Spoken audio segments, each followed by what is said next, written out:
Ketika tanah diperbaiki menggunakan JMS, akar tanaman akan tumbuh sangat luas, bahkan untuk budidaya tanaman di lahan terbuka. Ada banyak orang yang belajar budidaya cabai dari saya, dan mereka mengatakan bahwa harga cabai di seluruh negeri telah turun karena teknik sederhana ini. Dan saya rasa mungkin pernyataan itu benar, karena kami melihat sendiri bagaimana tanaman cabai yang kami budidayakan tumbuh dengan baik bahkan di lahan terbuka. Ketika saya sedang berkumpul bersama orang-orang yang membudidayakan cabai, salah satu dari mereka berkata, "Hei Yongsang, aku tahu teknologimu sangat bagus dan efektif, tapi aku merasa belum belajar sesuatu yang istimewa karena memang itu terlalu mudah." Itu sepenuhnya benar, memang tidak ada yang istimewa dalam metode ini. Namun demikian, ada hal penting yang harus diperhatikan sebelum menanam, yaitu Anda harus mengulangi irigasi JMS selama beberapa kali hingga membasahi seluruh tanah. Dan untuk melakukan itu, semisal Anda menggunakan sistem drip irigasi, maka Anda harus mengairinya selama 90 menit agar seluruh tanah menjadi basah.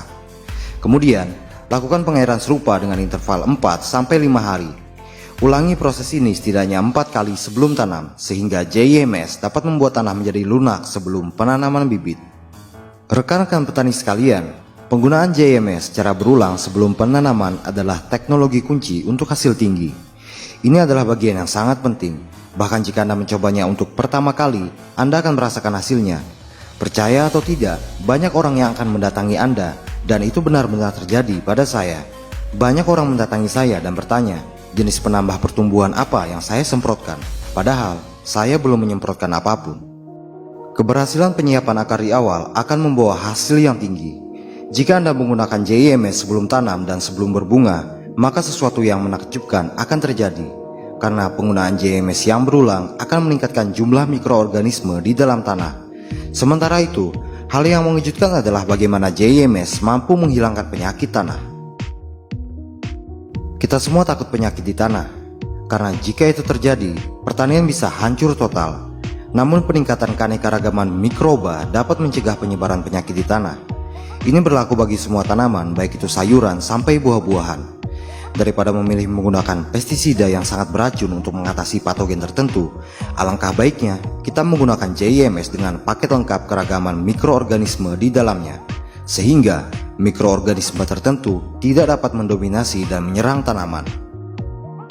Rekan-rekan petani sekalian, penyakit antraknosa pada tanaman cabai mirip dengan penyakit kutu air pada kaki manusia.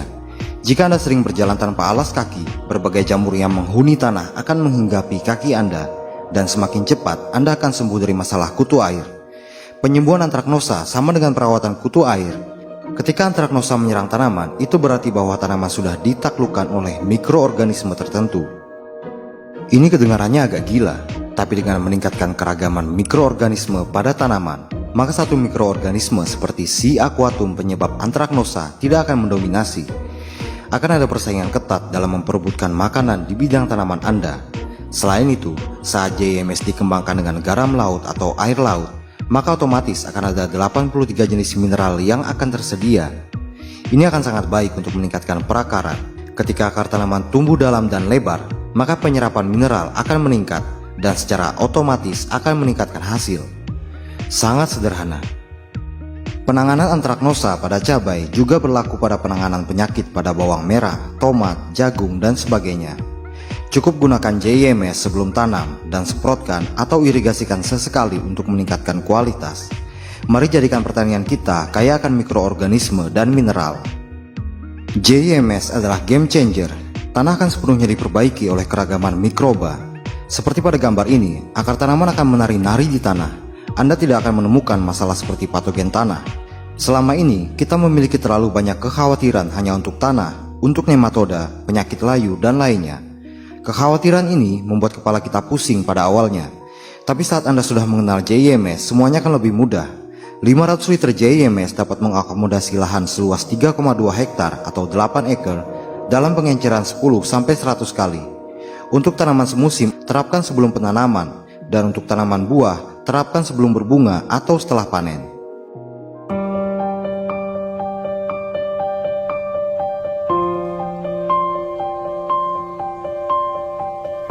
Kita semua setuju dengan fakta bahwa apa yang kita makan akan menentukan kesehatan kita. Sama halnya dalam budidaya tanaman. Apa yang kita pakai sebagai pupuk dasar akan menentukan kualitas dan pertumbuhan tanaman. Inilah salah satu hal terpenting untuk diingat. Tapi ini juga tidak jarang membingungkan bagi banyak petani karena ada begitu banyak bahan bagus sebagai pupuk dasar. Jangan bingungkan diri Anda dengan informasi seperti itu. Sejauh yang kita dengar bahwa para ahli selalu merekomendasikan pupuk kandang dan sekam sebagai pupuk dasar yang bagus. Tapi pertanyaannya, bahan yang dianggap bagus itu bagus untuk siapa? Pertanian organik tidak melulu tentang memberikan bahan-bahan yang dianggap bagus. Pertanian organik adalah tentang keseimbangan nutrisi tanah dan tanaman. Inilah yang harus menjadi fokus kita semua. Jadi bagaimana solusi yang tepat untuk mendapatkan keseimbangan nutrisi bagi tanah dan tanaman? Jawabannya cukup sederhana, alam. Kita semua dapat mengamati bahwa alam 100% swasembada pupuk. Alam tidak pernah mengandalkan input pemupukan dari luar. Daun yang digugurkan berulang kali adalah ekstrak nutrisi yang ditumpukan di permukaan tanah. Dengan ini, akar pohon akan dapat masuk lebih dalam dan lebih dalam ke tanah. Gunakan prinsip ini untuk mendapatkan nutrisi dalam porsi yang seimbang, dan seiring berjalannya waktu, nutrisi di dalam tanah akan dioptimalkan untuk jenis tumbuhan yang ada di atasnya. Jadi, tanpa bencana alam atau perang, pohon itu dapat memiliki umur yang sangat panjang. Ada banyak pohon dan hutan di dunia yang berusia ribuan tahun. Umur panjang pohon bahkan sulit dijelaskan oleh para ahli. Bagi manusia, itu seperti mendapatkan kulit baru setiap pagi. Beberapa pohon dapat mencapai usia hingga 9.500 tahun. Sementara ada hutan yang diperkirakan berusia 80.000 tahun sampai 110.000 tahun. Yang lebih luar biasanya, pohon-pohon itu berada di lingkungan monokultur. Alam tidak melakukan rotasi tanam. Ini adalah sesuatu yang menarik. Mereka yang sudah menjalani pertanian buah organik biasanya memiliki kemampuan untuk menghitung basis nutrisi yang dibutuhkan tanaman mereka. Dan menariknya, mereka hanya menggunakan rumput sebagai pupuk dasar mereka. Ini adalah Quang Li Kim yang memiliki pohon pir berusia 100 tahun. Dan ini adalah pohon anggur milik Tuan Du Kyum Do yang terkenal dengan kualitas buah dan anggurnya. Metode pemupukan mereka sangat dekat dengan alam. Jika Anda mengamati alam, bagaimanakah sebenarnya alam bekerja? Apakah ada rotasi tanam di alam? Tidak ada rotasi tanam di alam. Alam bekerja dalam sistem monokultur. Pohon menggugurkan daunnya untuk mengoptimalkan pertumbuhan mereka sendiri.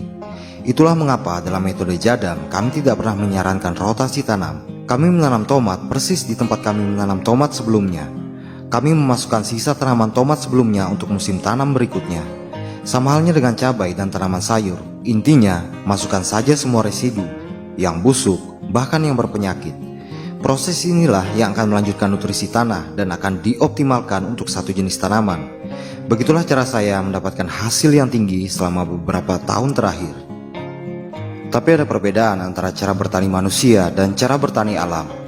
Bedanya, manusia akan menjual hasil pertanian mereka, lalu konsumen yang membelinya tidak pernah mengembalikan residunya ke tanah pertanian kita. Itu berarti mineral yang seharusnya kembali ke tanah menjadi hilang. Pertanian yang menguntungkan adalah tentang bagaimana kita mengisi ulang mineral yang hilang. Dan cara terbaik untuk melakukan isi ulang mineral adalah dengan meniru apa yang dilakukan alam.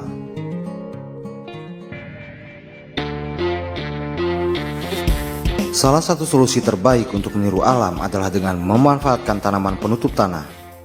Ini mungkin terdengar agak aneh, tapi residu tanaman dan hasil pangkasan tanaman penutup adalah pupuk dasar terbaik bagi tanaman. Jadi pastikan Anda memberikan 80% sampai 90% input tanah dengan tanaman penutup dan sisa tanaman. Jika Anda ingin menambahkan ekstrak nutrisi, Anda bisa menambahkan kotoran sapi atau hewan pemakan rumput lainnya. Atau Anda juga bisa menambahkan kompos yang kandungan kotoran hewannya kurang dari 35%. Jadi ingatlah semua hal penting ini dengan baik. Ini adalah sedikit penjelasan tentang kompos. Kompos dalam pemahaman jadam bukanlah sesuatu yang harus dibuat dengan cara membolak-balik materi organik secara rutin dengan sekop. Kompos adalah apa yang Anda tumpukan dan hamburkan di lahan pertanian Anda. Mereka akan terurai dengan sendirinya di luar musim tanam Anda, dan itu begitu mudah. Jadi setidaknya kita semua sudah mengerti apa itu prinsip pupuk dasar. Ini adalah tentang bagaimana cara kita memahami alam dan menerapkannya dalam pertanian kita. Dengan cara ini, Anda dapat memberikan keseimbangan nutrisi optimal bagi tanaman Anda. Selanjutnya, mari membicarakan pupuk tambahan. Jadi bagaimana cara kita menambahkan mineral? Seperti yang sudah disebutkan sebelumnya, bahwa semua hasil pertanian akan dijual ke konsumen, dan residu hasil panen kita tidak akan pernah kembali ke lahan pertanian kita. Tapi jika Anda memahami, semua mineral pada akhirnya akan bermuara ke laut. Di dalam air laut terdapat 83 mineral, dan beberapa di antaranya adalah yang sangat dibutuhkan oleh tanaman seperti magnesium, kalsium, potasium, dan sulfur. Selain itu, mineral air laut sangat identik dengan plasma darah manusia, cairan tanaman, dan cairan ketuban dari rahim ibu. Cukup mengejutkan, bukan? Gunakan air laut atau garam laut untuk mengisi ulang mineral di dalam tanah pertanian.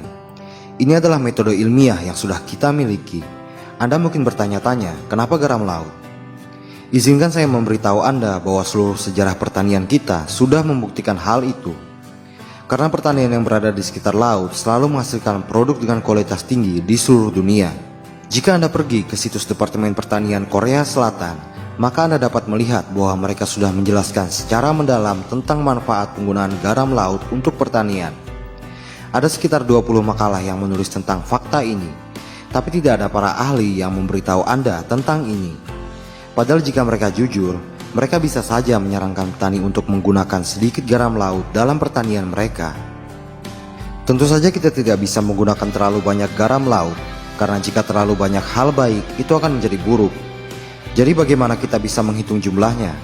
Kalikan saja 1% dari total hasil. Misalkan Anda memanen 3000 kg tomat musim ini, maka Anda membutuhkan 30 kg garam laut untuk musim berikutnya. Jika perhitungan ini sulit bagi Anda, maka tambahkan saja 500 gram garam laut untuk area 1000 meter persegi dengan interval 1-2 minggu untuk tanaman semusim.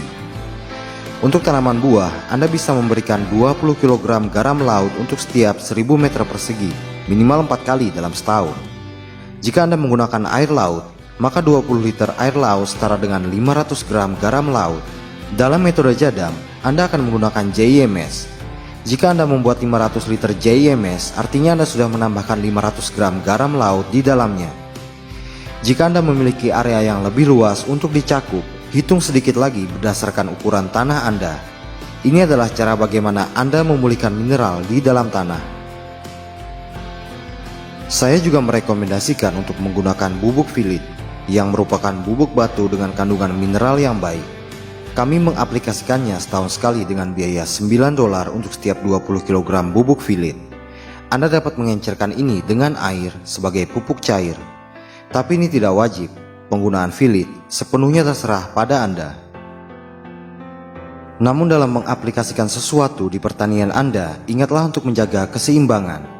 Ingatlah selalu bahwa terlalu banyak hal baik juga bisa menjadi racun.